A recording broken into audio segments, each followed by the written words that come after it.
सिर्फ 15 मिनट के अंदर तब्दीली हो गई। दिखाऊं क्या हुआ है और मैंने क्या किया उतनी देर में, सबूतों के साथ बात करूंगा। मैंने अपना तौलिया निचोड़ के, ये गंदा इससे सफाई वगैरह करता हूँ तो इसको निचोड़ के मैंने यहाँ धो के रख दिया सुखाने के लिए। धूप बढ़ गई।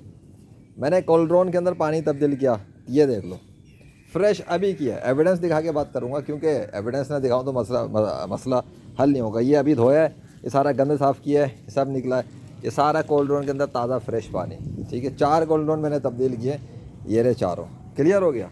और उतनी देर में जब मैं ये काम कर रहा था उतनी देर में मौसम के साथ देखो क्या है, क्लाउड्स में फ़र्क नज़र आ रहा है? कोई ख़ास फ़र्क नज़र आ रहा है? ख़ास फ़र्क 15 मिनट में क्या फ़र्क हो सकता है, मैं बस वो दिखाना चाहता हूँ कि ये खुद नहीं हुआ।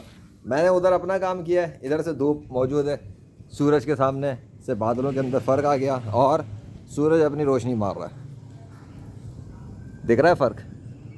खुद नहीं हो रहा, यही बताना है, यही दिखाना है। नेचर खुद काम नहीं कर रही, सूरज के सामने बादल खुद नहीं आते, अल्लाह इनको क्रिएट करता है।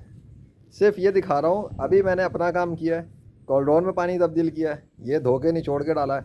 इतनी देर में सूरज के ऊपर वहाँ तब्दीली हुई है, आसमान पर बादलों में फ़र्क आया है, सूरज की रोशनी तेज़ हो गई और अब यहाँ धूप पड़ रही है। फ़र्क नज़र आ रहा है? निज़ाम चल नहीं रहा, चलाया जा रहा है। चलाने वाला एक ही है, अल्लाह।